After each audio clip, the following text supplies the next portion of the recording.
Hi, Ryan. Hi, Joelle. How are you? Good. How are you? Good. Welcome to the show. Thank you.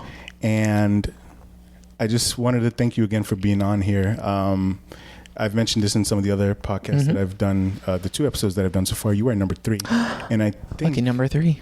I think you're the 3rd person that I hit up. And again, automatically you said yes. And I appreciate that. Absolutely. But honestly, before we get started with the good parts of the show, let's bring up a little bit of information about you. Okay. If I remember correctly, you're from West Virginia. I am. A very small area. I am. And I remember before, through conversations with you that we've had, like in the past, we were co-workers before. I remember hearing stories, and I remember it was like you describing like the area that you lived in and how like singled out it was, and stuff like that. If you want to tell the audience a little bit about the area. Yeah, so Joelle is correct. I was born and raised in West Virginia, which you don't meet many people from West Virginia because not many people from West Virginia leave West Virginia. So I'm one of the rare breeds that have made it out safely of West Virginia.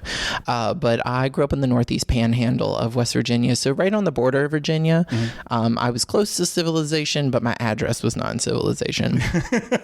But I think I remember you showing like a picture of like an aerial of where the house is, and it's in the middle of like nowhere. It is, and yes. I'm sorry. No, you're good. But it was just right over the line, and for many that know, West Virginia is a very poor state in our country. With I think it's percentage-wise, like 70-80% of the residents in West Virginia are living in the poverty line or under the poverty line. So their growing up was about, in my elementary school, middle school days, I would say maybe 400 to 500 residents in my town. Yeah. We don't have stoplights. It's all stop signs, and I could probably count all the stop signs that I'm aware of that are in the city limits. Wow. And then my uncle was my neighbor for 22 years. And the county itself that I grew up in, there's 5 elementary schools that feed into 2 middle schools, and then we all went to the same high school. So most of the people I went to kindergarten with, I graduated high school with. Wow. So it was a very, very small town, and most of us had to drive. The closest grocery store was half an hour. The closest hospital was half an hour, and it wasn't traffic half an hour. It was distance half an hour. It literally was that many miles away to get to something that resembled civilization. At least how we recognize it now. Correct. Yeah. When I first moved to Florida, people couldn't grasp the concept that I had to drive that far to a grocery store. We only had one gas station in our town. We finally, towards my high school years, it started to develop a little bit. Yeah. There is a dentist now of West Virginia, of all places, a dentist. I don't know how well they're doing.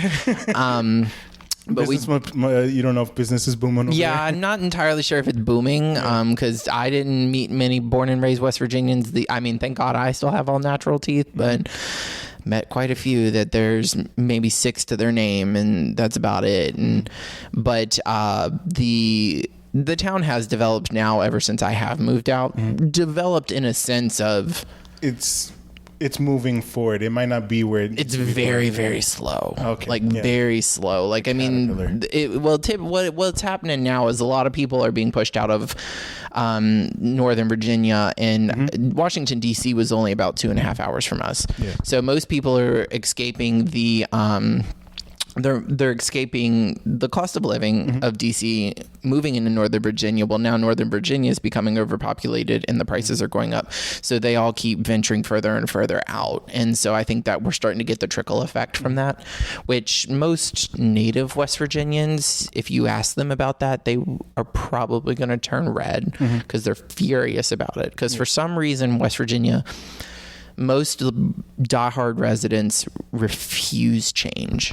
And that was one of the most frustrating parts about living in the state for me, because one, it's a beautiful state. I mean, it's virtually untouched. Yeah. But the residents of the really, really, really will push anything out that could potentially disrupt their way of living. And that was one of the most frustrating parts for me. But it growing up the way I did really, really, I hate to give it credit, but it did set me up for some success because I'm humbled by experiences. Yeah. I'm humbled by different atmospheres that I could be in. You could plop down a hamburger helper in front of me, and if that's all you got to make for dinner, I'm going to eat it. Yeah. Because it's like I ate so many hamburger helpers, so many meals that came from dollar stores and things like that. Because my parents didn't have a lot of money growing up either. Yeah. I was still a well-fed child, and I had clothing. I got an education all the way through college. My parents bought me my first car, and granted, I'm an only child, so I didn't have to share any of the funds. But I was much luckier than a lot of kids that I went to school with. Yeah. It resonates with me too, because in a podcast I filmed yesterday, or recorded yesterday, it was the same thing.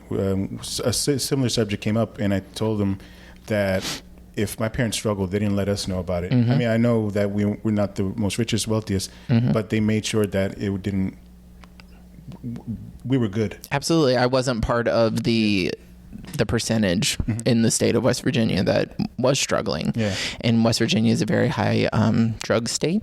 Yeah. It's part of the opioid trade. I believe there was a Netflix documentary that actually came out regarding West Virginia, and a lot of the drug trade in the country does go directly through West Virginia because it's easy to hide in West Virginia. It's easy to take off running, and you could disappear for months and no one's going to know where you are because there's so many hidden cave systems with the Appalachian Mountains going through. So I thankfully had parents that I didn't get drug into that demographic of drugs and things like that. And alcoholism's another thing that is prevalent in West Virginia because it's kind of depressing at times. What do you have to do? Like, I mean, I don't mean that in a bad way. No, 100%. Like if you don't have a lot of stuff outlets and resources around you, like you have no other option but to do something. Especially when it snowed. When it snowed, you were stuck. Yeah.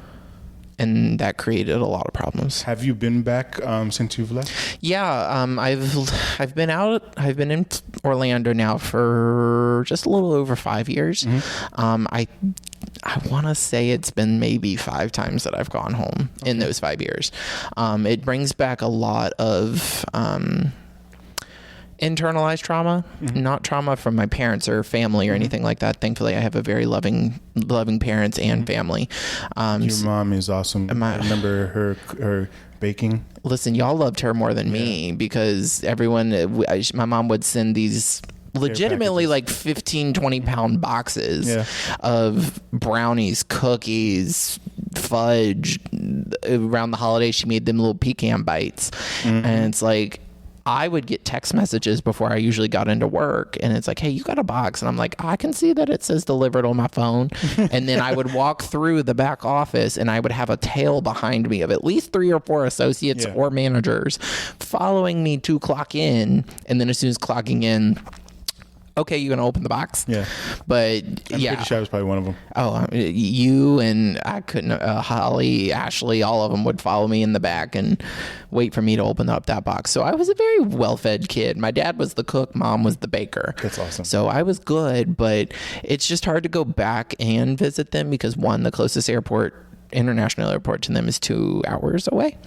I take you have to fly into I fly into DC. Okay. And that's the closest, most efficient airport to us. But it's just hard for me to go back because obviously, one, I was in the closet. I was in the closet. Apparently to no one else, I was not in the closet, but I was in the closet. And so it's hard to go back because growing up as a queer child in West Virginia, where it's still very taboo and it's still very looked down on. There are plenty of fighters in West Virginia who I send my heart and my love out to that are fighting for the equality that we do deserve. But it is hard for me growing up as that like black sheep in the community, where people knew it, they just kind of didn't want to accept it or didn't want to acknowledge it. Yeah. And I did get picked on. I don't use the term bullying because I didn't let them take me down. I use the term picked on because I did grow a voice, especially in high school, because my high school was ruthless. It's just a bunch of rednecks running around loose. It's like, it's how some city schools can be a little bit ruthless. We'll just add country flair to it. And I was prime target number one. I was relatively fat. I was flamboyant, and I didn't wear camo, and I didn't drive a truck. Even though I learned to drive on a truck at 9 years old. Good for you. Yes, I've been driving since I was 9. Really? Yeah. I didn't even start that early. Yeah, well, that's another thing you can get away with in West Virginia. Yeah. All those back awesome. roads. It's usually when the line disappears on the center of the road, you can get away with just about anything. Wow. But yeah, I don't go home much, but I try to because I love my parents and I love my family. But I really, really encourage that they come visit me. Yeah. Because I live 5 minutes from the Orlando airport. Yeah. So it's much great. easier, you know. But no, the only reason I bring that up is because when I first met you, and you told me about, you know, West Virginia and where you came up and how small it was and all those things. It surprised me still because, and I mean this in the best way possible, but you have like such a big personality, in my opinion, and I like that about you. Like, I like the fact that you're like that, and I just find it weird that somebody could come from like the smallest area in the world and come and, you know, if I'm correct, thrive in Orlando and stuff and do the things that you do. So I just wanted to highlight that you can come from anywhere and, you know, still find some positivity somewhere else. Absolutely. And it goes back to the support system that I had. I'm really close with my mom's side of the family. Yeah. So both my aunts and my mama, I was raised by 4 amazing women. So obviously my mom, both of my aunts who are my mom's sisters, and my mama. Both my aunts worked in the school systems, and my mama retired while I was in elementary school. So they had a lot more free time. My mom worked year round. So there was times during the summer I would go, my aunt babysat. My mama has 5 grandsons on that side of the family. Yeah. And my one aunt, she babysat most of us until most of us were, if not towards the end of our elementary school careers, into middle school. And so I spent a lot of time with her. And then my other aunt, on occasions, she worked admin. So she worked a little bit more during the summers, not as much. And then when my mama retired, I spent a lot of time with them. So I was in between the 4 women. So I contribute a lot of that to them, where they allowed me to be myself. And other than my mother had no idea I was gay. Yeah. Really? So she said the best thing that I think any child in my situation could ask for. She said she always just saw me as her child. She never, my quirkiness, my flamboyance, nothing. This was her child. But my aunts and my mama, they looked at me and then looked at their watches when I finally came out. They're like, oh my Lord, it took you this long. They're probably looking at your mom like, they're like, you had no idea. She was buying me all these Polly Pockets and Bratz dolls and stuff like that, and helping me hide them from my father.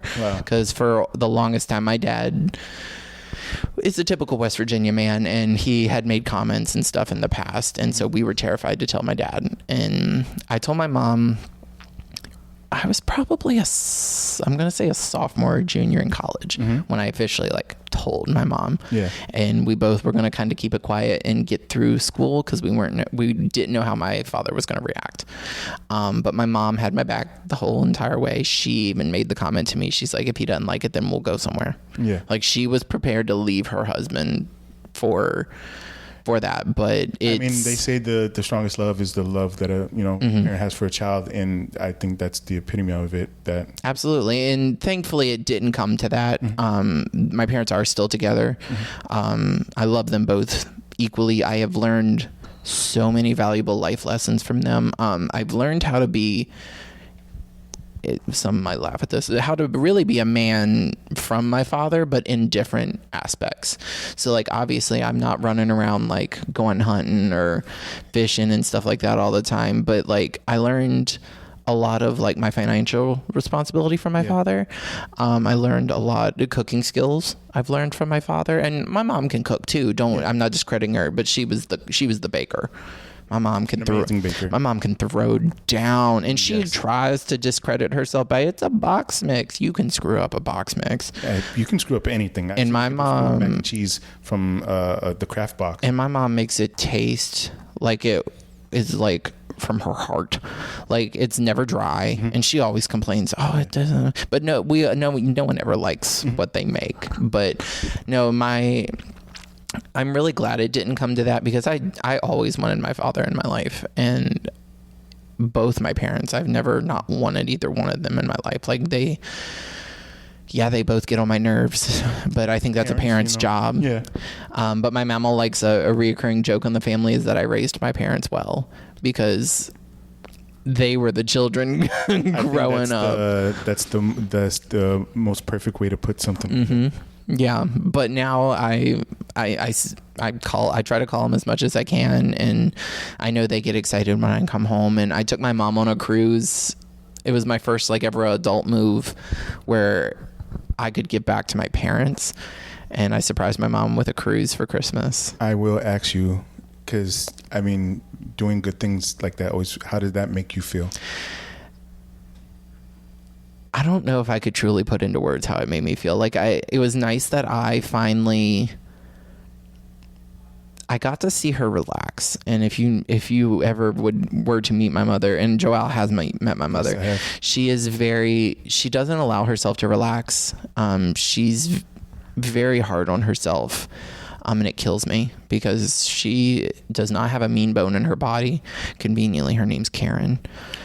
I hated when that trend came around, because she is the farthest thing from one of those people. But it was nice because my mom never lets herself relax. And I told her on this cruise, and I'm an only child, so she worries about me all the time. Yeah. And I told her from the get-go, we're sharing a cabin. I said, Mother, we're on this boat. You know where I am. I don't need you to wake me up to tell me you're going to the pool. You are an adult. I said, please go to the pool. Shoot me a text where you're sitting. And when I wake up, I will make my journey up there. And that's exactly what she did. And I actually saw her relax. Like I would wake up and then she'd be gone.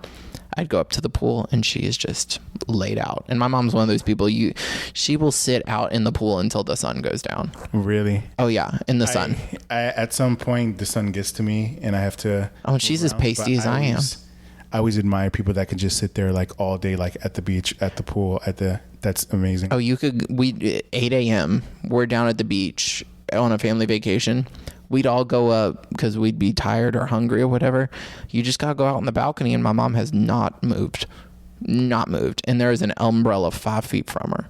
But it was great to take her on that cruise because I know it meant a lot to her. One, just to be with me. I could have probably taken on her canoe and she'd been happy just because she was with me. But it was nice, and it really validated my adult choices, and that I'm able to finally allow myself to be in a situation to where I can do that for her because of everything she's done for me. And I would do the same for my father. He's not a big traveler. So I still got to figure out different ways that I can give back. Back. And I don't, neither of them are expecting it. Like they did what they did because they cared about me and they love me. And but I do want to give that back to them because I've watched them work so hard. My dad's retired. Mom just recently retired, actually. Applause for her. She finally realized she got a little millennial touch. She finally realized her worth at her job and realized that she's not being treated correctly and she wasn't being valued as an employee. And so she's at home now. She's helping out with my Mamaw, who lives with my aunt now. But calling my mom now, ever since she's been retired, and I've heard from my aunts and my dad, there's been a big difference in her. It's a good difference. It's weird that you mentioned that because my father actually retired, I'd say maybe a little over a year ago. and he's been a complete 180. Like he's the cool. Like my dad's awesome and stuff too, but he's always been like, I don't want to say strict, but more like, let's hold back a little bit. Let's not like a reservation. Yeah. And after he's retired, he wants to go out everywhere. He wants to do this. He wants to talk to people. And he's always been like a hermit and stuff. And it's just a complete 180 from like retiring and stuff. So the fact that you said that, it makes me feel like super joy, because I've seen somebody go through the same thing. So the fact that Miss Karen Swisher is doing it. Well, and her and my dad are even going out to dinners with them. They're like, and they never, growing up, they never did that. Like it was always the three of us or me and my mom. And they go out to like dinners now. They'll go with my aunt and uncle to dinners. There's like a group of people that have moved in from Northern Virginia that have started like these little, they're very, they're quirky. They're artsy. They created like a little art gallery in my little tiny town in West Virginia. Wow. And they're very peace, love type people. Okay. But they put on little like shows where like local performers can come and do stuff. They've gone out there and watched some shows, and I'm like, who are you people? Where's my parents? Who are you all? Like, you all barely would look at each other when I lived at home. Now it's like, who are you? But I think they needed it. They needed me to leave to realize that, like, hey, we got to talk to each other. Yeah. My one thing my parents always told me, or that I remember finally that they told me, is that the way it starts is the way it ends. Like, it's just them two at the beginning. At the end, it's just them two. Absolutely. That's awesome. Yeah. Well, thank you for sharing that. Yeah. I know we got off, went to like West Virginia, took a little tour, and now we're gonna go into some of your favorite parts. With every podcast that we've done, we do ask for 3 favorite parts that you would like to explain to the audience. And the first one that you gave happened to do with destinations, which I was curious, because I know you tend to travel a lot, especially since I've known you. So if you're more than welcome to explain that to the audience. Yeah. So, I mean, a lot of it stems back to also growing up in West Virginia. A lot of what I do revolves around where I grew up and how I was not near anything. And so I just had this drive growing up, and my family could tell you I was a broken record, where I was like, I want to go this place. I want to go there. I want to do this. My mama likes to say my favorite word is go. Go. You just tell me go. It doesn't matter where we're going. Does that mean your favorite game was Monopoly? Like, no, I wasn't smart enough. I went to West Virginia School, Joel. I didn't know. I couldn't count that high. Oh, touche. Math isn't my strong suit. And growing up in that school district, no thanks. But we did play a lot of board games, because when the power went out, we had nothing else to do. But yeah. So when I moved to Florida, I was like, I'm gonna go. Yeah. I'm gonna go. And I also work for an LGBTQI travel company, and I started with them right before I moved to Florida. So I kind of set myself up for success when it came to the travel, but not just traveling with that company, travel and as personal travel as well. But I was thinking about it just a couple of weeks ago. I went over on my first cruise 10 years ago. My family got together and got me one for my high school graduation, which is insane. My high school graduation is 10 years this year. Wow. Yeah. I remember when it hit me, I was like, oh my God, has it been that long? Oh, I want to cry. Yeah. And then college is 5 years. Oh, man. Yeah, I want to cry. Do you plan on going? Where? To your reunion? Can I? Yeah, absolutely. No, fuck that. Absolutely not. I from the conversations you were saying earlier, I figured not, but absolutely not. No, I like rubbing it in their faces through social media. That's awesome. And showing them like what they couldn't keep down, and then having messages from some of them that are like, how do you do it? Oh my God. I said, get the fuck out of West Virginia. Like, now there's some that West Virginia works for some people. I'm not discrediting it for that direction, but it did not work for me. And so when I moved, I was like, this world's beautiful. How can I limit myself just to one space? And so in such a small space at that. 100%. No offense to West Virginia, but. Well, how many people did I have to tell when I moved to Florida that West Virginia was a separate state? Like, West Virginia is not even half recognized by half the country, but it is a separate state. It's just an unrecognized state where it goes low and stays under the radar. But yeah, so when I moved to Florida and when I started working for that travel company, it has been tenfold. And so when I was thinking, going back to when my 10 years since my first cruise, I want to say I've done, it's got to be at least close to 20 cruises in 10 years. And that's not including like the resorts that I've also gone to. Yeah. Like I've worked for that travel company for almost 6 years. And I've done, other than 2020, I've done a cruise every year with them since 2019, other than 2020, and resorts with them. I think that's amazing. Yeah. And then I just did my first transatlantic cruise last year for my birthday. And with that, because I know you travel with them often, and just to clarify, because I know you said you were working with them, what is there something in particular you do for them? So I consider what we do, so I'm kind of considered, I guess, a contracted employee. So I don't get paid when I'm here. I only get paid by them when I'm on the trips. Yeah. But I advocate for the company because I love what I do and I love what the company stands for. I've seen like pictures that you post of it, and it always looks like an amazing time, and it looks like you're always having a good time doing it. Absolutely. And it's bringing the competitive nature to the LGBTQIA travel industry. Typically when people think of gay travel, there's not many options that are out there, and there's certain companies that cater to specifically like gay men, and most of the time they're gay men that look like they came out of a magazine. And a lot of them that go on these types of trips typically do like adult entertainment, stuff like that. Not knocking on adult entertainment, but it's a specific dynamic that are on these trips.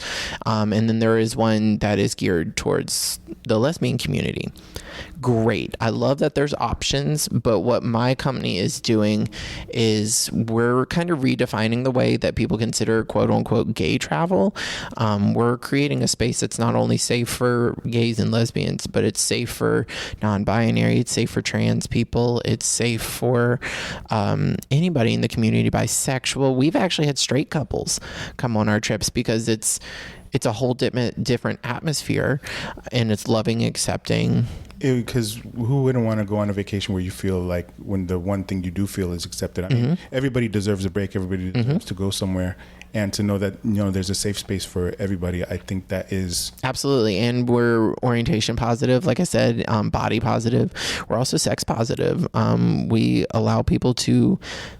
Because there's a lot of gay men and women, lesbians as well, non-binary and trans people that grew up in a time that things like that were, if not illegal, very, very taboo. And so they're allowed to be free on these trips, whether that be sexually or whether that be they could weigh 400 pounds. And if they want to wear a Speedo on our trips, wear a damn Speedo, because that's what we're here for. Like the company's there to make sure they're having like a calm travel experience that allows them to, one, be themselves, but also feel comfortable in their own skin. Yeah. And I think that's amazing that they have something like that. And I applaud you for helping with that for as long as you have, because as long as I've known you, you've been doing it. So I know you're in it for the long haul. Absolutely. With you mentioning destinations with them, is there like a particular destination that you could recall that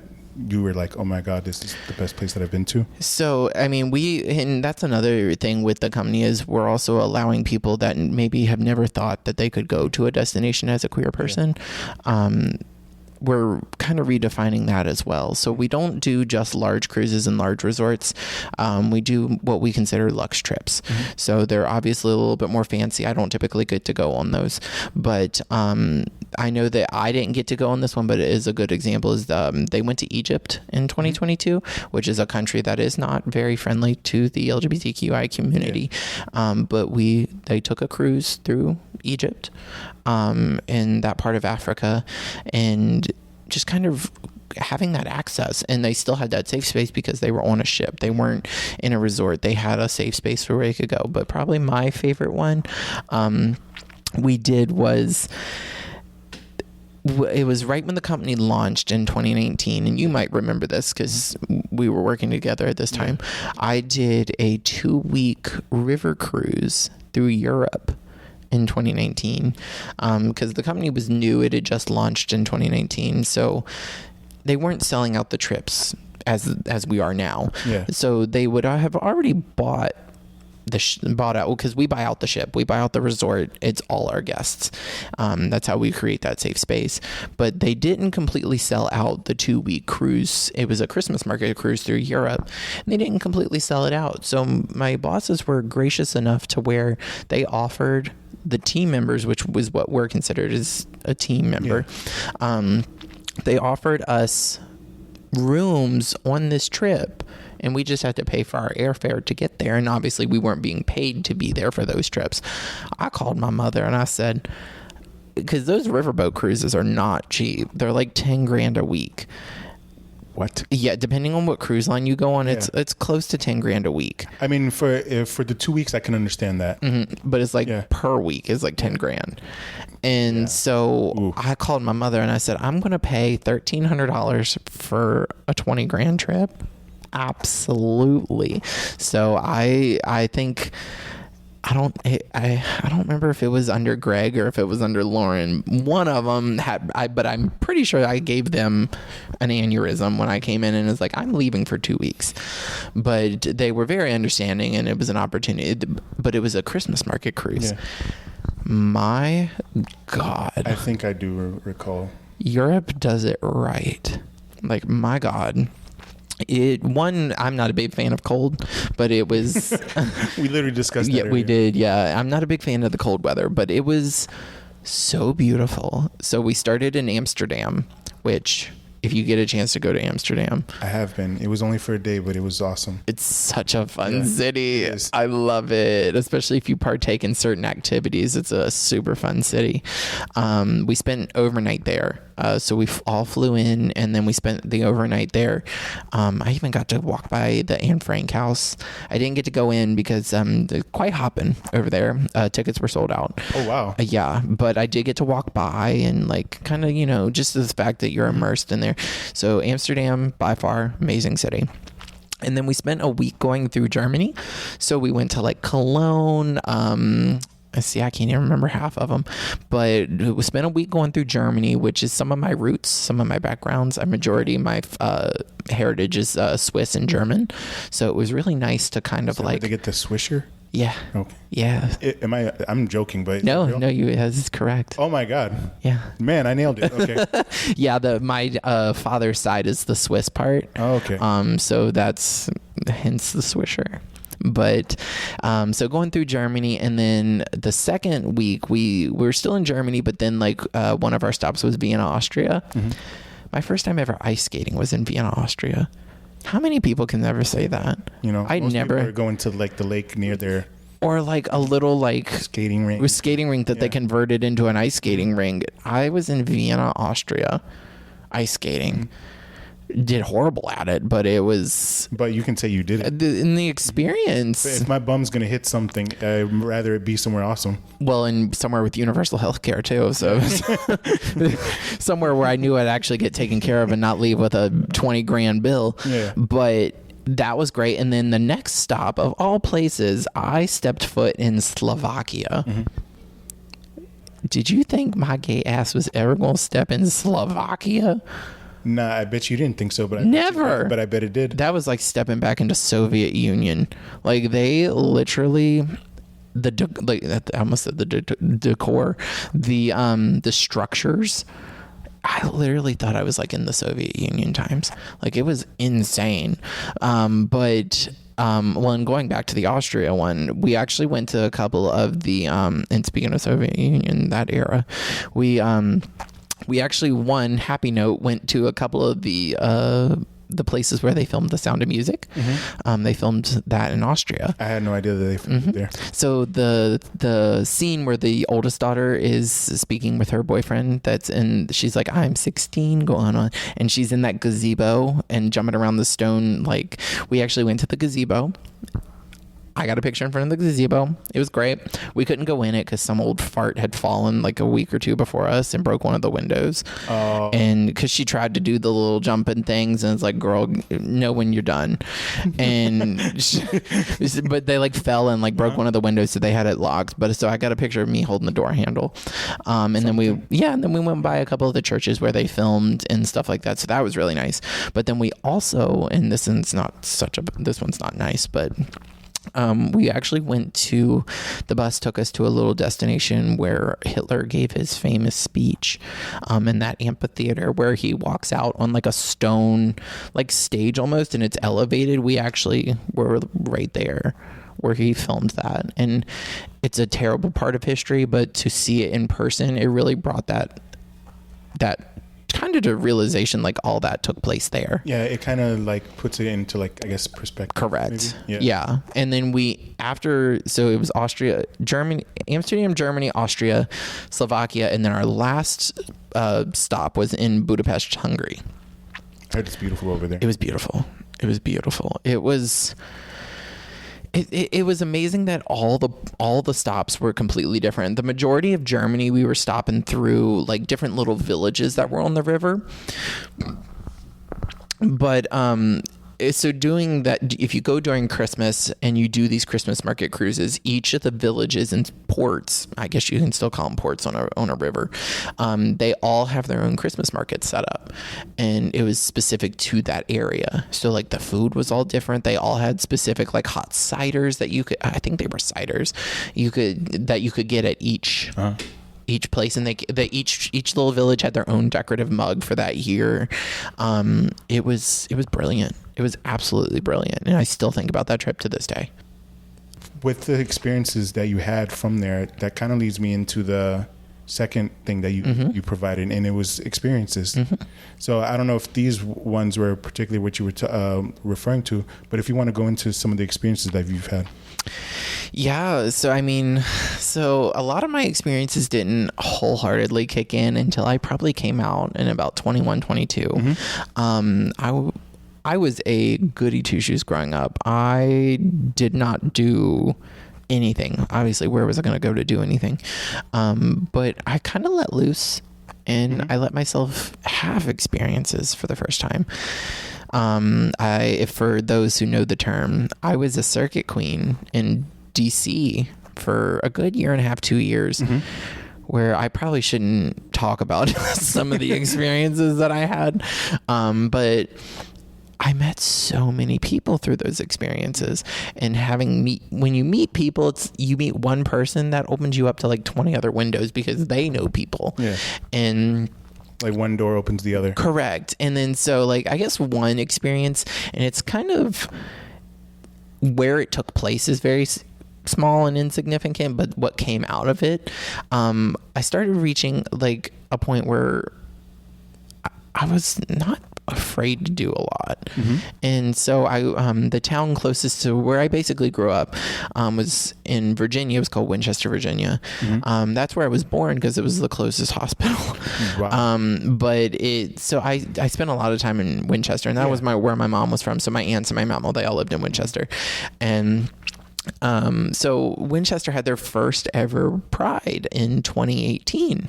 So I was like, I have to go to this. Like, I'm freshly out. This is the city where I basically grew up in. I've got to go. So I went, and long story short, there was a guy working a booth, and he owned a trophy company. So like trophies that like schools and stuff would give out, plaques, things like that. He had kind of stopped me, and he said, hey, I really like your look. I had lost a lot of weight at that point. It was not because of good ways depression, but he was like, I like your look, this, and this. Will you work at another Pride for me and be his quote unquote, what he would call a trophy boy? And I was like, a little extra cash. I'm house sitting for my aunt who lived in Northern Virginia. She had moved. So I was like, I'm already going to be down there. I'm just fresh out of college. I'm getting ready to move. Yeah, I could use some extra cash. So I went. Tiny little Pride. I think it was in Charlottesville, Virginia or something like that. The infamous. Yeah. Oh, that, you know what? I think it was the same city. Really? I think it has to be. I think you're right. Anyways, the Pride was in this little courtyard area, real tiny. There was one little like main building, and it was all like one little square. So you couldn't get far without seeing the same people about 20 times. And anyways, these blue shirts keep walking around, and I'm like looking at their shirts, and I'm like, how in the hell do you pronounce what's on their shirt? Well, I got to talking to him. Yeah. And it was a travel company. And come to find out, the guy I was talking to was one of the founders of the travel company. And that is the travel company that I work for now, 6 years later. And they were just launching the company as I met them, and they were offering where you could like sign up to win a free cruise. And I always think those things are fake. Like, you're just trying to get my email and my number to like spam me or whatever. Wait, here's a timeshare. Correct. Yeah. And we know that. Right. Yes. That never happens. Yeah. But he told me before the Pride ended, he said, in about a year, I think I'm going to have a position that is going to open up that I think you would be a great fit for. A year later, I was working on my first cruise. I think that's so crazy that's because I've known that you've worked for that company. I've known you've been with them. I had no idea that this is how you got in there. And I think that's so crazy that those little things led to something that is such a prominent part of your life now. Absolutely. And what we I'm call, like getting chills right now because I'm like, oh my God. It's still crazy to think about how it happened. And I look back now, and there's a group of us that still work for this company. We call ourselves the OGs. We were the original team on the original inaugural cruise back in 2019, and there's still quite a few of us that are still doing it. We look back and just like how this all played out, and then on top of that, which will segue into the third question that we have.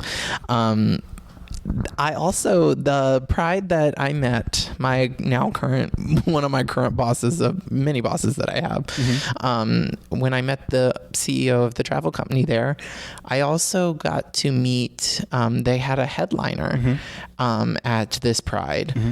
And the headliner happens to be a famous drag queen from RuPaul's Drag Race, who is now my drag mother of 6 years. The iconic Ginger Minge icon indeed from Drag Race season 7, All Stars 2, and All Stars 6, where she was robbed in all 3.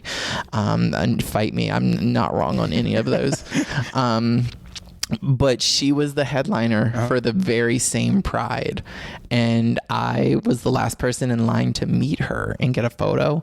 She thought we had met before. We had never met, but I told her, I was like, yeah, we've met now, girl.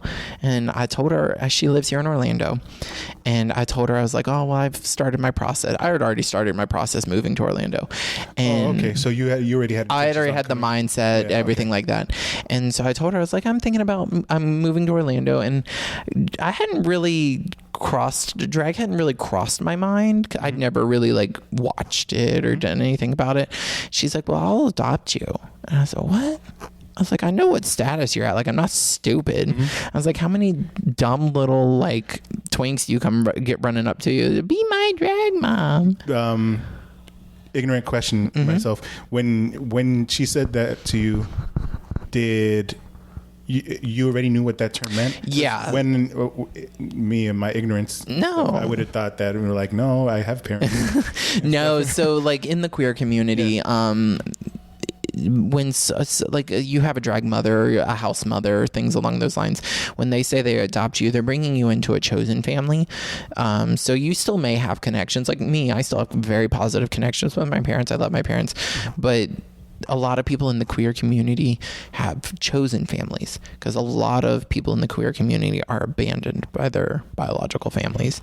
And so I had started watching, and I will say, even though it's scripted, it's based on a lot of true facts.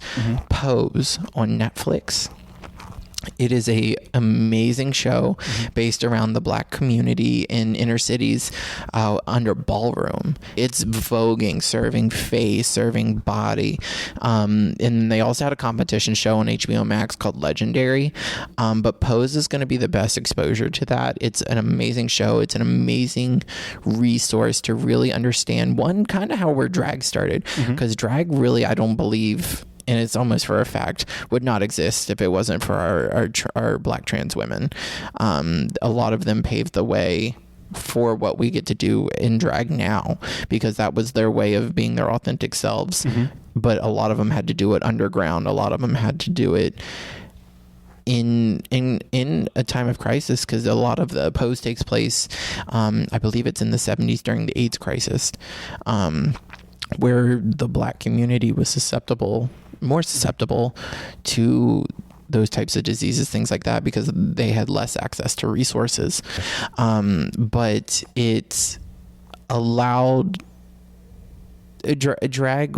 So when I started really focusing on drag, I had already started watching shows like that. And so I kind of knew when she said that I'll adopt you, obviously I knew she wasn't like, I'm going to take you from your parents and you're going to be mine.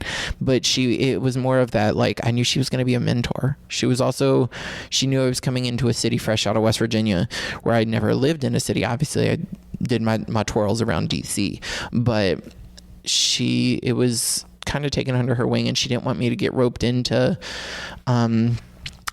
like a bad community, or because obviously there's bad people in every community. I've met some awful gay people, but she didn't want me to be that naive person coming into a scenario and get myself into something.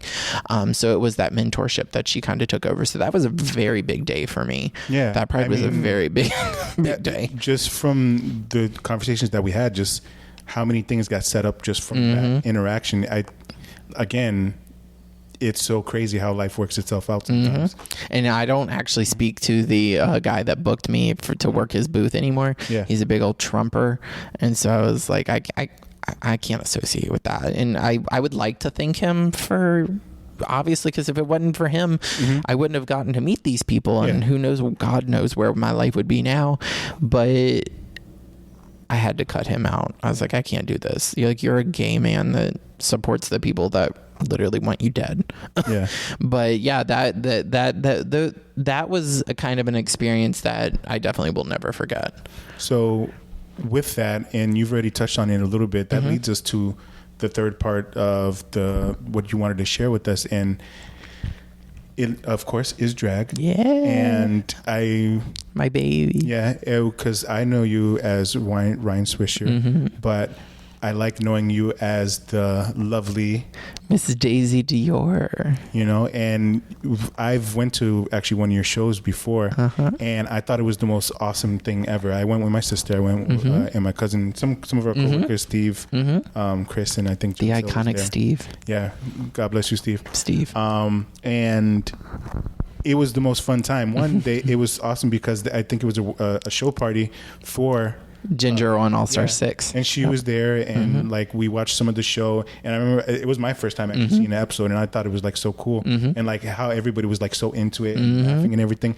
And then they had the shows after, and you were part of the shows, and I remember you doing such a good job. One, your outfit was immaculate.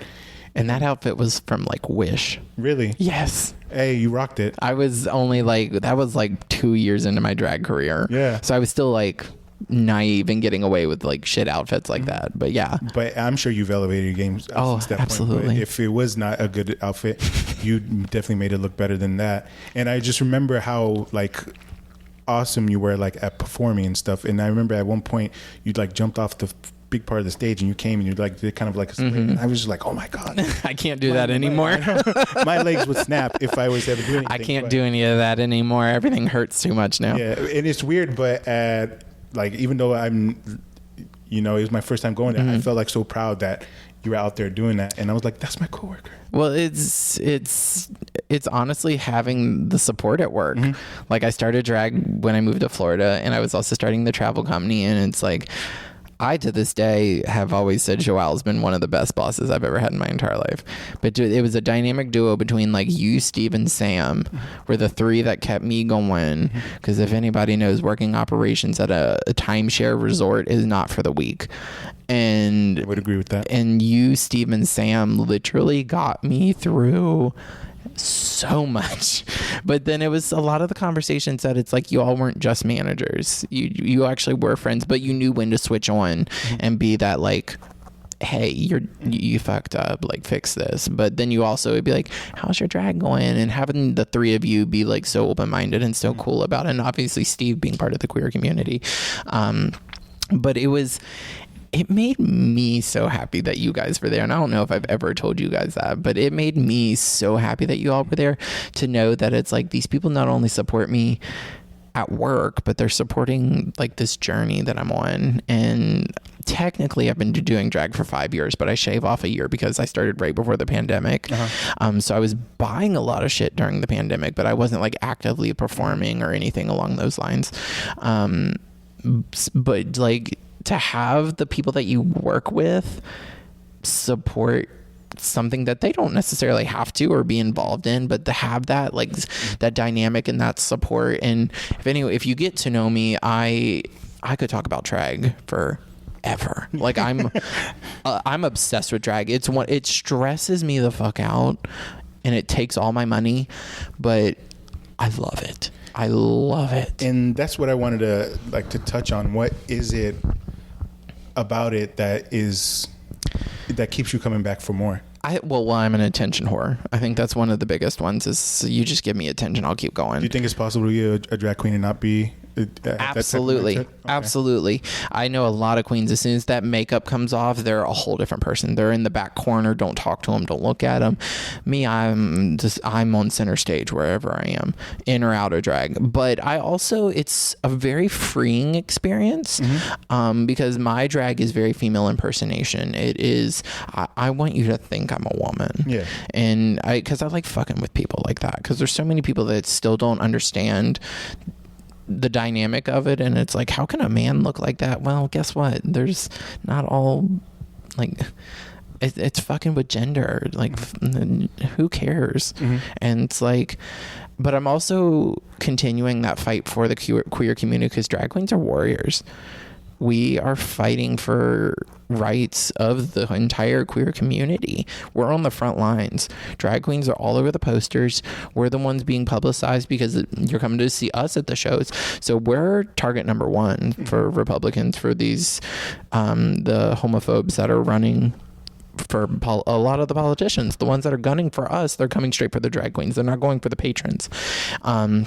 So I use it as like a suit of armor, in that I'm actually doing something for the queer community as well. And then it's also been very rewarding to know, because I never was growing up and like, oh, I wanted to be a doctor, I wanted to be a teacher, this and this. But I've learned makeup by myself. I've learned different tricks and tips and things like that from other people. And I'm very proud of that. And it's given me a sense of accomplishment, where it's like, I've done this. Like I have a bachelor's in business management, and here I am touring around with a wig on my head. But but I feel more accomplished doing that than actually getting a degree. And it's a fulfillment. There's a level of fulfillment with it. I was going to say too, because, and you just hit it right on the nail on the head, that fulfillment. Like there's stuff that you can do that brings you no joy at all, even though it's, the right thing to do. And then just the fact of you're so much richer just doing something that you actually love. Absolutely. I always said when I started drag, I didn't start drag for, obviously I say I'm an attention whore, but obviously that's not why I started drag. But I started drag, and one thing that I really took to, and I'm sure I recited this at work many times, if I can help someone forget their stresses and their problems for a 5 to 6 minute song, then I've accomplished something, because that's the whole point of like queer spaces and gay clubs and things like that. It's that safe space, and going back to the travel company, I do drag on those cruise ships and in those resorts. It's that safe space, because there are unfortunately people of all ages in the queer community who still can't fully live their authentic lives in their normal daily life, and that it's sad that we still have to have these safe spaces, but these safe spaces are also crucial because we need to keep them alive, because so many people fought for us to have those safe spaces. Queens before me, queer people before me, people who we've lost in those fights. Another one I encourage to watch on Netflix is Life and Death of Marsha P. Henson. I believe it's Henson. If I fucked that up, I'm sorry. But she was a black trans woman in New York, and I believe it was New York, and she was mysteriously found dead in one of the harbors, but they never investigated her. Never investigated her death because she was a black trans woman. And she also is who's credited for starting the Stonewall riots, which is a huge turning point for the queer community, because that's where we're like, hey, we're here, we exist. She has a Netflix about her life a documentary on Netflix about her life. Any queer person should know who she is, and straight people should watch it too, because it really gives an insight of why we have to continue to fight and why queer spaces are important. And if you are going in as a straight person into queer spaces, recognize that you're a guest in those spaces, and that space is set up not for you to come in and just kind of take over. And we're not trying to tell straight people not to come to queer spaces, because that's defeating the purpose. But realize that, like, you're coming into a space that's built for a demographic of people that is unfortunately still fighting to this day. I mean, look at the shithead that's running our state here in Florida. He has made drag queens the #1 target, and that is still more fulfillment that I get out of drag, is that that is a suit of armor. That wig, that synthetic wig that I have on my head, the couch cushions I have around my hips, that is a suit of armor, and I'm fighting for the generations underneath me, just as the generations before me fought for me to be able to do this. I think that's awesome that you can do something you love, and then at the same time do something that's meaningful at the same time. I think any profession, any passion, any hobby that you can do something like that in is 10 times worth it. Absolutely. And I don't want the work that went prior to me to go in vain. They fought way too hard for us to do what we're able to do now. That's why it's every time I perform with an older queen, especially an older trans queen and an older trans queen of color, I will make sure I get on that mic and I will let the audience know we need to thank people like them, because it's because of them that we have made it further in that fight. And we still have a long ways to go, unfortunately, in this country. But I get to now openly perform in drag because of that paved the way before. The trans community, and especially the black trans community. It's like they paved the way for us to do that. And it's like, why are we going to let that hard work go to waste? I guess to segue, usually this is the part where we talk about our favorite part of the week, where something positive. And I remember you had brought something up. I have two. Let's see if you wanted to share that. Yeah. We'll get back onto. Yeah, I've actually got two. One happened last week and the other one happened this week. They both obviously revolve around drag. But I got two pretty incredible bookings these last couple. Oh, actually 3 things I could talk about that I've really liked. Hit all 3? The first one, I'll go to the first one that I'll go in sequence of how they happened. I was actually nominated for a local award as Best Breakout Performer of Central Florida out of 5, and it was right in, the public wrote it in, it was voted on by the public. I received 2nd place out of the 5 after multiple rounds of voting to narrow it down to 5 people. I received 2nd place, and then the 1st place winner and the 3rd place were actually non-drag performers. So I was competing against non-drag performers, and it's obviously different performance styles with everybody. So I'm very proud of that. It's finally nice to be recognized by the community where my drag was born. The second one is I actually just received, It's not really out of the country booking, but I will be heading to St. Croix in the U.S. Virgin Islands in June. You did tell me that. Yes, for a booking at a resort, a resort down on the beach in St. Croix. I just received that about 2 weeks ago. And it's beautiful there. I'm so excited. We just stopped there on our last working cruise, and it's a beautiful island, and I'm so excited. The flight was ungodly expensive, but it's going to be so worth it for the experience and the exposure, and then to add that to my drag resume.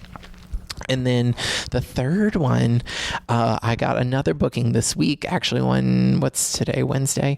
I want to say Saturday I received the text message.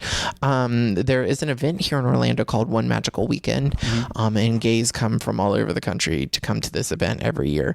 I just got booked to perform at their opening party, and that's huge. That's awesome. That's huge. It's the exposure that I'm going to get with that, and I'm playing with the big leagues now, because typically they only book queens for levels or performers for the level of those kind of performances that have been like active and pretty predominant figures in the community. So the fact that I'm up there playing with the big dogs now in the community is insane. Yeah, but take that baton and run with it. Oh, absolutely. It's lit on fire and I'm running with it. Like I'm twirling that thing as I'm running down the mountain with it. But yeah, I received all of that within the last Yeah, you had mentioned something like that, and usually my favorite part of the week, I try to talk about something that's out there, but it was such a positive thing that I was like, fuck that, we're going to talk about this. Yeah. And I appreciate you sharing that with everybody. And I hope that these balls keep rolling for you. I hope they do too. It's going in the right direction. I think one thing I've just really tried working hard on is staying humble. Obviously you have to pat yourself on the back from time to time, but staying humble, realize the people that are giving me these opportunities, and not fuck up these opportunities. There's a couple of people in Orlando that have really helped skyrocket my drag. Show directors, bar owners, queens themselves, that have really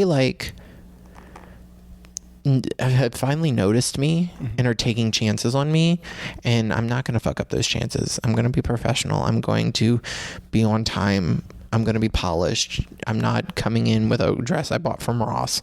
Like, I'm investing into my craft and taking the opportunities that I'm given and taking them full force.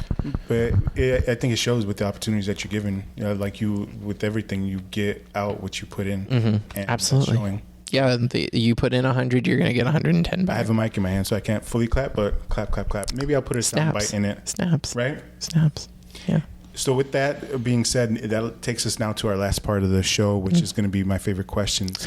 So there's two questions that I'm going to ask you. One's a loaded question because there's 5 different answers I need for it. Does it have bacon and cheese on it? It can. Yes. That depends on you. You say loaded. It's like bacon, cheese, sour cream, chives. Oh, yes. Right? Hell yeah. Hell yeah. A little seasoned salt on it. That's probably how I'm going to explain it to people now. Listen, I can turn anything into food. Like, do you like baked potatoes? Yeah. Well, here's these questions. You're going to answer the cheese first, and then the sour cream, then the bacon, then the chives. Oh, yeah. And then we're just going to put it in the oven for a little bit, pop out, and we're going to a little salt and pepper on top. Yeah. That actually really does sound good, though, right now. You're welcome. Ooh. As the sushi is sitting off here to my left-hand side. But the first question is good, and I'm sure you've read the form that I had you fill out. It's going to have to do with your senses. Okay. I always explain it. I'm going to ask you what's your favorite of each, and that doesn't mean what's your favorite out of them. It's what's your favorite taste, touch, smell. Oh, wait.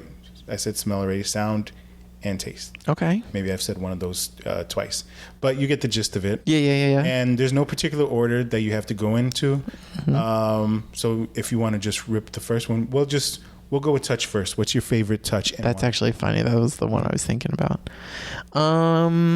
Favorite touch. Have I ever asked you this when we worked with each other? I don't think so. I don't think so either. But it's better late than never. This is fun though. I mean, it really makes you think.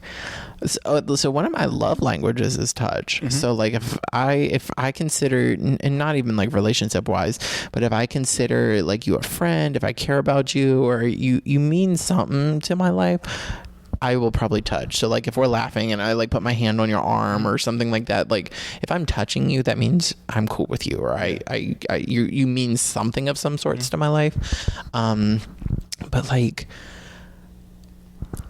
I got one. I definitely got a good one. This one takes me back to my childhood a little bit. So obviously growing up, that's what it's supposed to be. Yeah. So this growing up in the woods, obviously, I used to never wear shoes. So like I can walk on straight gravel and not bat an eye at it, because that's what we did. We didn't, half the time we never had shoes on. But there was something about walking through the grass, and obviously everyone does this. It's not like there's grass nowhere else in the world except for West Virginia. But like it's an undeveloped grass, if that makes sense. Like there's no development around it. Like this is actual like nature. Nothing has been built around it. Nothing, especially right after it was after my dad would mow, and especially if it was like a dewy morning, and there were certain parts of the grass that were like covered, so like they would be shaded, and like on a really, really hot day and you're walking around and you step in that cool grass, that takes me back. That takes me back. And then another one is when you're walking through like a creek or like a river or something, and you step into like the moss, or like the not like the gooey moss, but like the soft moss, or like I call it water grass, but like the grass inside like the creek or river. That's always a nice feeling too, especially on like a hot day. But it involves my feet for some reason, and I don't really care for feet, but it's a good sensory area. I like the fact that it's so specific. Yeah. Though, like especially where you talk about like the dew, and like your dad just mowed the grass and stuff. I like the fact that it's so specific, because that's what it's supposed to be. Yeah. Or like a hot day, and like you're walking in the hot grass, and the moment you step into that shaded part, and it's like, oh. And I like the fact that it gives you memories about where you came from. Yeah, that's other parts about where I do, positive parts I do like about growing up. It was like I didn't live in a city where I had to worry about, like, I lived literally in the woods, and I would go out. We'd have bonfires all the time, or like I would help dad clear up the yard because like limbs would be falling and stuff like that. And I was never a big like bug or like gross animal type person, but you would see all sorts of things. Now you had to watch where you were stepping to. You didn't step on like a rattlesnake or something like that. But like my love for animals came from living in the woods. Like I had friends that had farms and stuff like that, so it's like I love animals, mainly ones with fur, scales and stuff like that. Not so much. But I also gained a lot of like, I'm going to say gain balls a little bit, because I have been growled at, hissed at, snorted at, hollered at by you God knows what.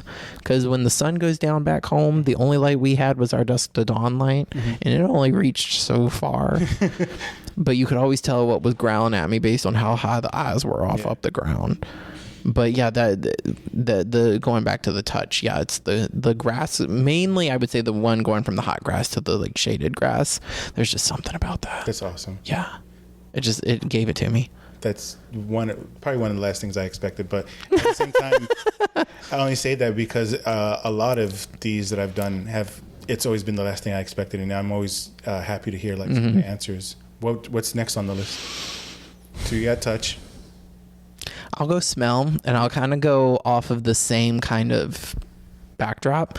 I hate that I rag on West Virginia left and right, but a lot of it goes back to West Virginia. Being that it is an undeveloped area, smells, the changes in seasons. Oh, yeah, it fucks with my allergies, but like when the seasons change, you smell the seasons changing. I like you say that, because I mean, obviously we're in Florida right now, where it's virtually one season year round, summer, all the time, and you don't notice a change except for when people are catching allergies. But the fact that I think that's amazing. What is it in particular? A lot of it's the leaves. So like when the leaves start to change, especially going from summer into fall, or you're going from fall into spring, you're getting those different scents. Like different trees are starting to thrive. So like a pine tree is going to thrive more in winter, where you're going to smell that a little bit more in fall and winter, as where you get into like the oak and stuff like that, that starts to really flourish in spring into summer. So you get to smell those different seasons and while they're changing.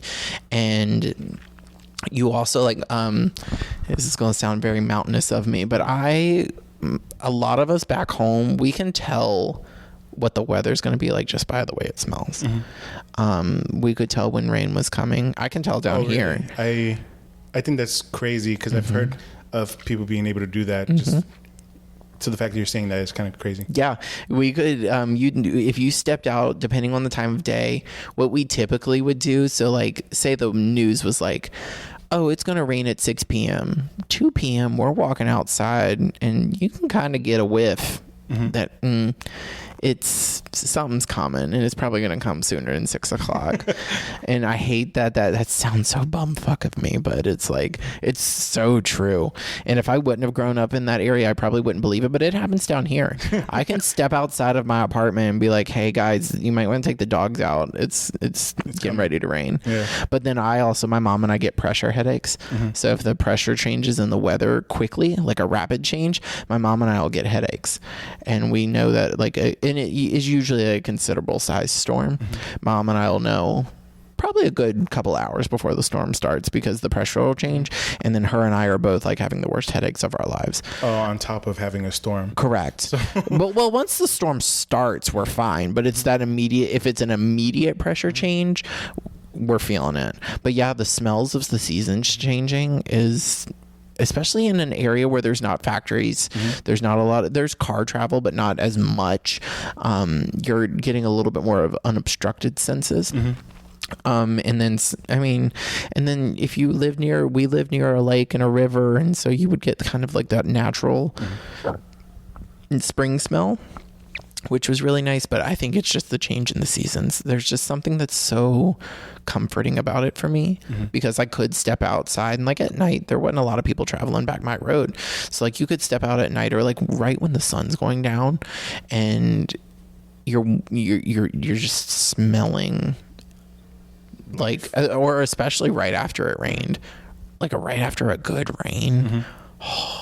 It smelled so good. Everything just smelled clean. Everything smelled like refreshed.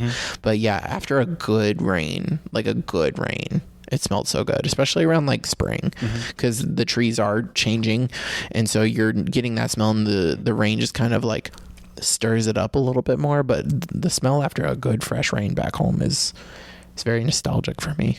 That's wicked. One of my smell in particular had to do with rain. As part of it too.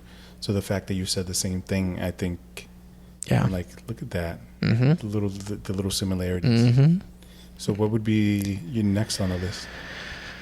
So we did touch and smell. Taste is a big one for me. I mean, at this point, I think it's loaded baked potato. Hell yeah. I love a good loaded baked potato. No, I'm such a foodie. So it's and I get that from my father. Shout out, Dad. Thank you so much. My mom's very picky. She's like a chicken tender salad person wherever she goes. My dad taught me to like cherish and actually like experience food, and not be afraid to try new things. So again, shout out, Dad. Thank you. But I get such a thrill out of trying new foods, and it could be the weirdest fucking thing. But if I'm an adrenaline junkie, it's for trying weird food. But like one of my all-time favorite foods that I love to eat, and I've said this for years, and my family thinks I'm nuts. All my friends think I'm nuts, but one of my all-time favorite things to eat is chicken liver. Chicken liver. I've had it when I was younger. I haven't had it in a while.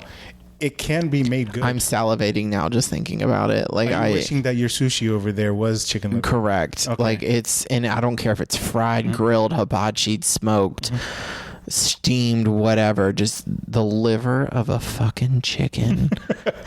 It's fun. It's not funny, but it's Oh, it's hilarious. It's the weirdest thing. It's cool because usually that's the stuff that people throw out because it comes in a little bag with the gizzard and the that heart. People usually discard or put in their stuff. My dad would smoke it. So he bought a smoker, and whenever he'd smoke a chicken, they had a rack that you would put on top of it, and the giblets, the heart, the liver, all of that got smoked.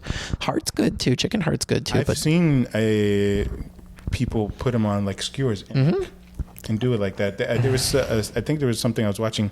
It was somebody in Japan, and they do like yakitori with it, which I believe is when they grill it on the coals. Yeah, and they had just those parts, like the giblets. I think the gizzards. I think the heart. Yeah, and that's what they did. I'm not a fan of gizzards per se. It's very fatty, and it's like chewing on gum. I consider it's very chewy. Yeah. My mom makes it like really good. Yeah. And stuff, and that's why I like it. But I know what you're talking about. If you don't prepare, if you don't do it right, I tried making it one time and I did not, and I forgot to take some of the silver skin and stuff like that, and the membrane and whatnot, and I failed. And I've had chicken heart's good too. It's a little bit tougher, but it's along the same taste and consistency as the liver. But I love chicken liver. I'm gonna remember that. Like, and I'm not talking beef. I'm not talking pork, even though I've had. I think I've had beef liver, and it's not bad either. But chicken liver, there's just the whole fucking chicken tastes good. We all love chicken, but their liver, my God, like it's not for everyone. I will say it's not, because it's irony, and it's because the liver filter, and it's not good for you. It's not good for you. I mean, but at the end of the day, it's yours. It is, but the liver filters out toxins and stuff in the body, so. But I just, oh my God, I remember. Is there a way that a particular way you like it? I love it at like a hibachi grill with like the soy sauce and like the sesame oil, and they'll put like sesame. I love it that direction, but a good old fried chicken liver is good too. Well, you do coat it with anything? It depends on where you go. So like I've had it where it's like just basic seasonings. Obviously I grew up in a white household, so it wasn't like they weren't throwing seasonings around. But but I'm a white boy with a little bit more flavor, and I like flavor on my food. One of my favorite chicken livers I ever had was in Nashville, Tennessee. Fantastic city. I fucking love Nashville. It is awesome. We went to this, like, how we found this restaurant, I don't know, but we went into this like dive restaurant. Like, you walked in and all the booths had holes in them, springs popping out of them. It smelled like a trucker's breath. Like, it just like cigarettes and booze, and it's this like little like suburban white family walking in. We sat down and they brought me the biggest plate of fried chicken liver. Like, it was a tower of chicken liver. And I was like, I am eating like 600 chickens at this point, because there's one liver per chicken. I believe. And I'm like, I'm eating like 600 chickens at this point. But it was like, I think it was like some sort of Cajun seasoning in it, or like a smoke season, because obviously we were in Nashville. You saw the bottom of that plate when we left. I would expect nothing less. There was, I was raised as the clean plate club. You see the bottom of that plate when it was so fucking good. It kind of makes me want to go back now and I love Nashville. Try, not even Nashville, to just try like chicken livers again. You have, but again, it can be fucked up. Someone could easily be fucked up. But yeah, I love chicken liver so much. One of the, going back to that 2-week cruise, I think it was Slovakia. Had at one of the Christmas markets, had like a chicken liver crepe. Oh my God. Yeah, it was just like said, it was made just like a crepe with like a chicken liver spread on it. Oh, because technically you can like you can just put it in a puree and stuff. It was divine. It was great. Not my favorite way to have chicken liver, but it was great. But it's a different way to have chicken. Correct. So, yeah. Man. I actually shout out to chicken liver. Yeah, shout out to chicken liver. Again, if I didn't get more bum fuck, then I just shout out chicken liver. I mean, like, every time I do one of these, I'm like, really? Yeah, really. I love chicken liver. Like, hopefully, when I come out with some of the episodes, you'll hear some of the ones that we've had, like all of these, and they're all different, and they're all like unique to people, and I think it's insane. But with that, you got 2 more left. I think it's sight and sound. Yeah, sight Sight and sound. I'll let you figure out which one. Sound is definitely 1,000,000% the ocean. 1,000,000%. And I could touch on all the senses just at the beach. The beach is my happy place. The ocean is my happy place. But the sound of waves crashing on a beach, like a calm wave crashing on the beach, I am asleep on the beach, knocked out. Not a soul could bother me, unbothered, laying on the beach by listening to that. Do you sleep with ocean noises? God, no, because there's no, it's not the authentic thing. Okay. Anything over some sort of like recording or audio is not the same thing. I'm also not getting the breeze. Also not getting the sand. I'm also not getting the smell. The whole experience about it's the whole experience. And, but the sound of a calm wave crashing onto the ocean, onto the sand. I kind of agree with you, because now that you mentioned, not with your choice, that, but more with, it does kind of sound fabricated. Now that I'm thinking about what I hear. Any audio is going to have like some sort of fabrication to it. You just ruined it for me now. You're welcome. Yeah. You're welcome. Shout on that parade. And then what's this? It's sight. Yeah. Sight's my last one. Sight's, I think, a hard one, because I mean there are so many amazing things that you see in travels, in drag, in food, in the ocean, whatever. I'll tie it into the ocean though. One of the best things I've ever experienced sight wise is snorkeling in the ocean. It's amazing what's underneath the ocean. That's a lot more than I thought of. Hell yeah, and it's beautiful, and we're fucking it up by putting shit in the water. God, yes, we are. But some of my nothing sadder than looking at the bottom of the ocean and seeing a Tootsie Roll wrapper. Right, 100%. It's shit, but some of the best sights I've ever experienced have been while snorkeling in the ocean. And it's like touching a shark and like having fish just swarming around you, and it's amazing. And it's fearful as well, because I know them fuckers can outswim me. So it's like, I don't like being on your turf where it's a little lopsided. But I can't really swim, at least too well. Yeah. And I've done that before, and I was like, I wonder what would happen if I let go of this little noodle.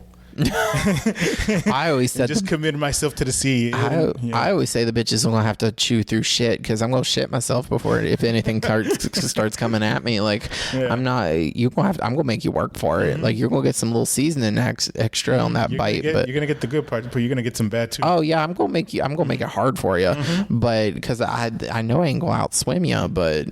That's why it's like sometimes I'm a little terrified to get in the ocean, but at the same time, it's like if it's going to get me, it's going to get me. Like I've taken that mentality. Like I'm on its turf. So if the shark wants me, come get me. Like, I don't know. I always try to tell myself I'll throw my left arm in first, because it's the useless arm. Yeah, touche. Yeah. It's just here for show. Oh, 100%. Yeah. It's aesthetics. Like anybody who's ambidextrous, God bless you. Good on you. Good on you. Figure out how to do my. I'm surprised I'm holding the mic with my left hand. Like I'm surprised. I'm holding with my left is because my right got tired. I got a cramp too as well, so that's why I switched over. Yeah. But it's still here. Yeah, 100%. But if a shark was coming after me, I would throw my left arm. 100%. Take it. 100%. But yeah, I'll use one of my sites is just snorkeling and what's underneath the ocean, and that we should preserve it. Save the turtles. I agree with that. Save the turtles.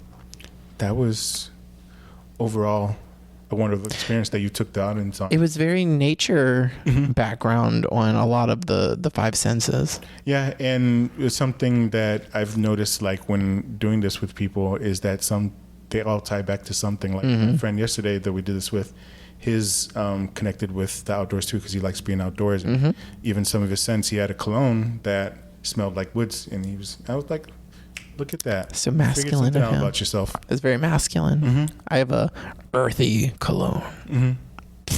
My Versace's back in my bathroom. I ain't smelling earthy.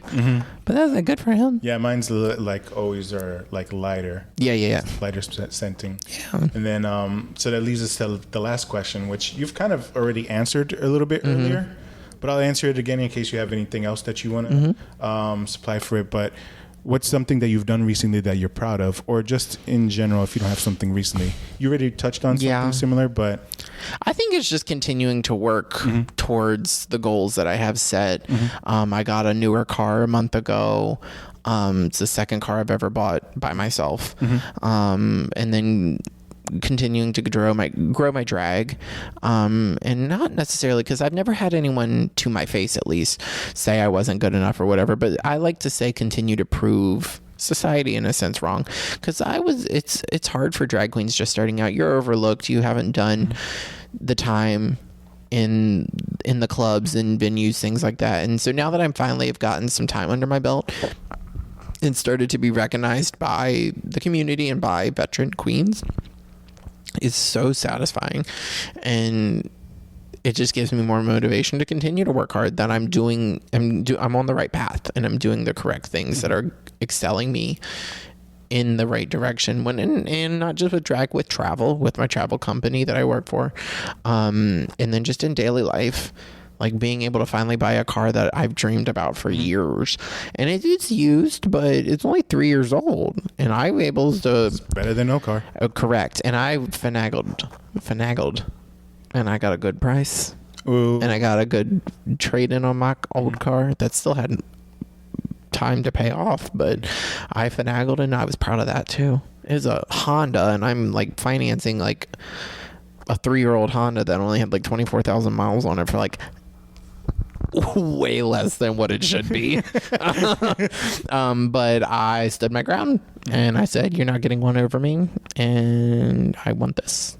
And I had set my mind to it, and I worked it to where now should I have done it? Not necessarily, but I mean, if you don't do it, they're gonna do it to you or something. Well, else, I mean, not I would have finagled till the sun came up. I'm talking about like, just should I have gotten the car?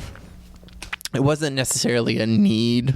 It was kind of a want, but it also, I'm flexing my adulting skills. Like adulting is hard. We said that earlier. Oh shit!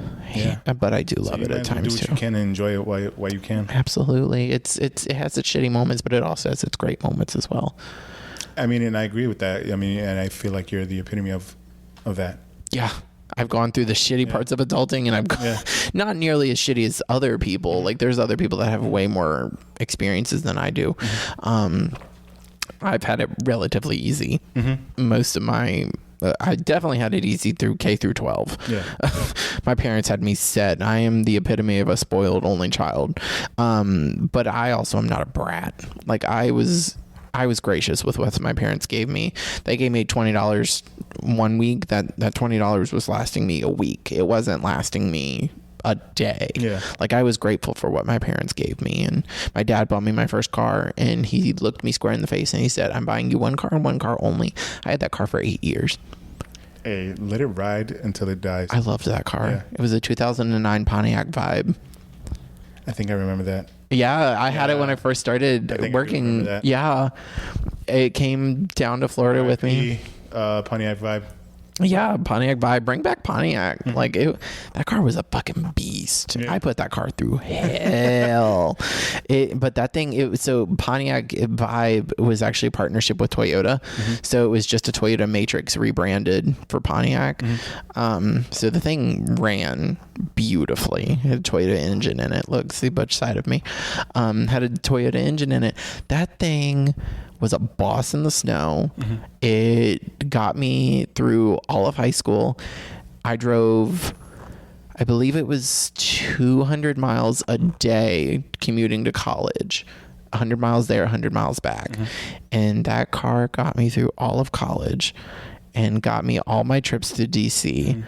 And then it came back down to Florida with me. It started out as a rental car in Florida and made its way up to Virginia. And it came back down to Florida with me, where I had it for about a year and a half. And then the pandemic started. And then I got a really good deal on another car. I do miss that car. Like, I can't believe we're talking about cars now. But special place in your heart. Like my first car, same thing. I loved that car. I didn't treat it as good as it should have been treated. Oh, I used to bathe. Yeah. I used to bathe my Pontiac at least once a week. Like I would, that thing got my dad eventually told me at one point, he's like, you do have to give it a little bit of time. He's like, you're going to eventually wipe off all the paint. Yeah. And, but I was so proud of that car, and it was a basic car. Like it had the necessities. Like I can't drive stick. So it was shocker for a gay man, can't drive a stick. But it had just the power windows, power locks. That's all I asked for, as an AC. I was like, that's all I want, because my dad had a car that didn't have AC in it. Oh my God, it was the worst. But I cherished that car, and it was sad to let it go.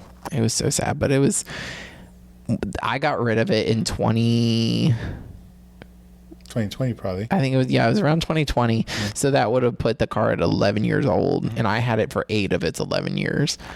And I feel like with you switching cars, I feel like as you're progressing through life, I feel like the cars are like reflecting the progress. 100%. It was a segue into like real adulthood. Like my parents bought me that first car. I had it forever, and I bought my first car by myself at, I think I was 24. No cosigner. I got a 3.4 interest rate, which was unheard of and is unheard of now. But no cosigner, nothing. And I did that all on my own. My parents still live in West Virginia. So like I went to the car dealership with one of my friends who knew bupkis about getting a car. And so like I did it all on my own. And then this other one that I just got, I found it, and I love new cars. Like that's the butch side of me. I love new cars, and I love like seeing the changes in new cars, and like I love to drive. I love driving. But being able to like, and that, you know what, I never really thought about that, but like my cars actually have kind of shown a reflection, and let it do that. Yeah. So don't be ashamed, like not ashamed, but don't question why you got this car. But that if you're gonna be a boss, and like crush it in life. I've never thought of it that way. That's actually pretty neat to think of it that way. I like that it's given a progression, not only in my adulthood, and I'm not even 30 yet. We've come to the end of our journey. Oh. I'm gonna start asking this to everybody I do this with. So how do you feel now? I think this is great. This is a great experience. This is one of my first like full interviews. So it's a learning curve for me, and like it's hard for me to censor myself. And there's certain things that I shouldn't say on recording and video. So this is a great opportunity to have that knowledge for like, if I do become a famous drag queen or anything like that, that I can say I'm PR trained now, that I've done interviews, and I know how to finesse. But also I worked front desk for hospitality for 4.5 years. I can sell you the leaf on the ground that it's the best view you're going to get on this resort. I've had to do that. I did that for how many years? A lot. And so it's like, but no, I like this. I feel that this feels good. It feels right. Do you feel good? Like I do. And especially being in the entertainment industry, and a lot of that this is part of that territory. It feels right. Good. 'Cause I want everybody that does this with me to feel good after. And so far that's the feedback I've gotten. Yeah. And hopefully that continues with whoever sits next to me. Yeah. In these chairs. But that's the experience. And before we go, I open this up to everybody. Is there anything, and I'm assuming you do, is there anything you want to talk, promote or advise to the audience and stuff? I know you got some awesome stuff going on. Yeah. I mean, if you want to follow my drag journey, it's just the Daisy Dior on Instagram. And I believe it's the same on TikTok as well. If you're ever in the Orlando area and want to go to a cute little drag show, look me up. I'm also starting hopefully merch here soon. I've done some soft merch. I did some fans and stickers and things like that. I'm hopefully getting into t-shirts and tank tops, and then obviously growing from there. I'm actually putting the business degree to use. But yeah, no, if you support local drag, there's drag in your community. You may not know it, but there's drag in your community. Go support them. Give the girls $1. Even if you're not going to give them $1, give them attention. Don't just go to a drag show and sit at your phone. I've locked people's phones.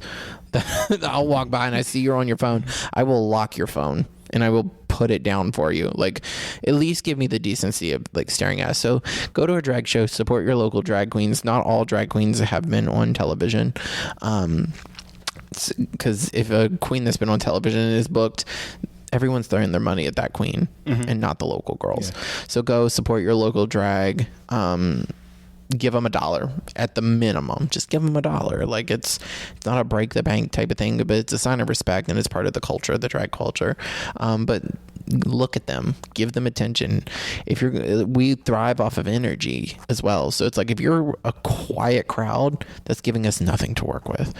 I mean, hoop and holler, but like, one, do it from your seat. Don't get up and jumping around, like, because then you're putting us in danger, and I don't want to have to hit you. Like, it's like, move. But like, you can hoop, holler, like, yes, girl, get it. If you want to speak queer for a little bit, go for it. But like, just go support local drag. It's amazing. You have a great time. Yeah, I had a good time when I went. And gay bars pour heavy. Ryan, Joelle, thank you. Of course. Thank you so much. I really appreciate it. This was awesome. I was worried about that handshake because it's, I'm. Oh, you thought? Yeah, you were gonna do all this nonsense, and I was like, I'm homosexual, so I can't do all that. I pick my battles. He's like, I'm not going down that journey because I probably would have fucked it up. Yeah. I would have really fucked it up. I'm also Caucasian, so that I would have. There's two whammies. I know, whammy, gay and Caucasian, like, two demographics that are so suppressed. Yeah. We would the only thing I could have gave you was a regular handshake. So, and even that would have been probably struggling and be like, I'm just fucking up. But thank you, I appreciate it. Of course, absolutely. This was fun. Good. I had a great time. Hopefully, it's not the last time we do something like this. No, not at all. And again, thank you. I appreciate it. And ladies and gentlemen, that's it of episode 3. Oh, peace.